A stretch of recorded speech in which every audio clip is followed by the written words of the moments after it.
नमस्कार, मैं हूं जयश्री नागदा और आप देख रहे हैं बेबाक राजस्थान। कांग्रेस के नामांकन वाले दिन और नाटकीय घटनाक्रम दिख भले ही रहा हो, पर ऐसा है नहीं। और जो कयास सभी पार्टियां या जनता लगा रही है कि अर्जुन बामनिया के नामांकन नहीं भरने और स्थानीय कार्यकर्ताओं से ये नामांकन भरवाने के पीछे ये माना जा रहा था कि ये नामांकन वापस उठ सकता है। गठबंधन पर अभी तक भी मुहर लगी नहीं है।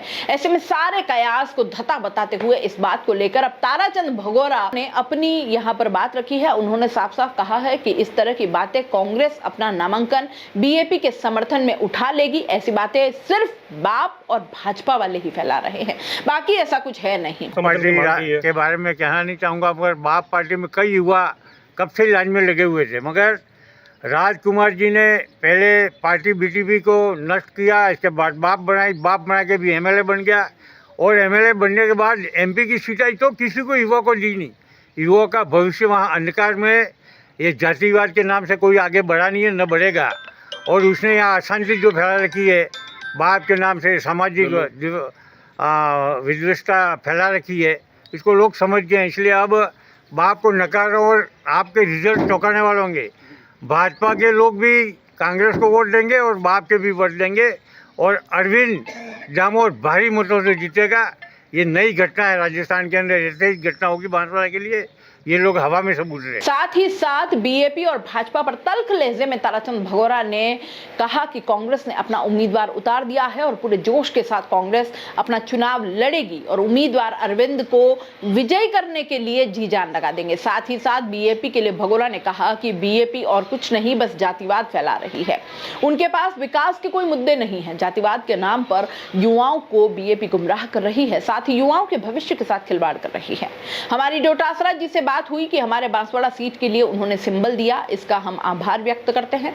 उन्होंने कहा आगे कि इसको जिता कर लाएं। हमने कहा कि हम 1 लाख वोटों से आगे चल रहे हैं। बीएपी और भाजपा से हम लगभग 90,000 और 1 लाख वोटों से आगे हैं, इसलिए चिंता की कोई बात नहीं है।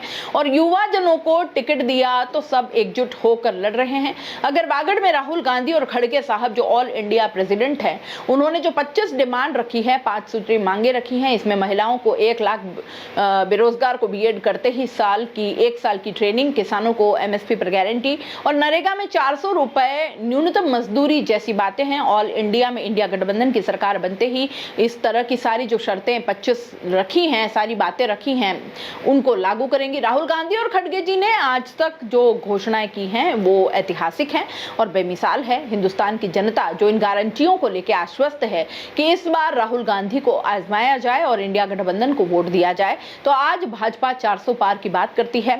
भगोरा ने इस पर चुटकी लेते हुए कहा कि भाजपा 400 पार की बात करती है, 200 पार हो जाए तो बड़ी बात है। ये मोदी के जीवन का अंतिम चुनाव है और इसके बाद भाजपा वाले साफ हो जाएंगे और लोग समझ रहे हैं। बाप पार्टी के बारे में पत्रकार के सवाल पर भगोरा ने कहा कि बाप पार्टी के बारे में कहना नहीं चाहूंगा, पर बाप पार्टी में कई युवा कब से लाइन में थे, लेकिन राजकुमार जी ने पहले बीटीपी को नष्ट किया और फिर बाप में आके एमएलए बन गया और एमएलए की सीट आई तो किसी भी युवा को नहीं दी। युवा का भविष्य वहां अंधकार में है। ये जातिवाद के नाम से कोई भी आगे बढ़ा नहीं है और ना ही बढ़ेगा और उसने यहाँ बाप के नाम से सामाजिक द्वेषता फैला रखी है। इसको लोग अब समझ गए हैं, इसलिए अब बाप को नकार रहा हूं और रिजल्ट चौंकाने वाले होंगे।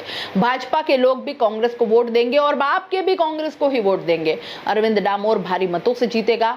एक नई घटना होगी बांसवाड़ा के लिए, एक नई घटना होगी बांसवाड़ा के लिए, बाकी ये सब हवा में उड़ रहे हैं। देखिए जिस तरह का घटनाक्रम वागड़ में चल रहा है, इसमें कोई शक नहीं कि राजस्थान की हॉट सीट्स में से एक है।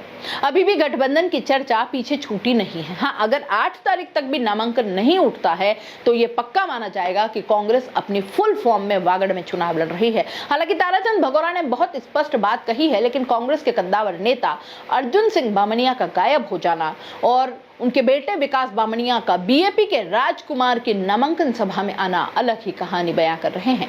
देखते हैं कि वागड़ की राजनीति का ऊंट किस करवट बैठता है। फिलहाल तो राजकुमार ऊंट पर बैठे वही हजम नहीं हो पाया है और शिकायत हो गई है। अब इस पर क्या कार्रवाई होती है ये भी तो अभी देखना बाकी है।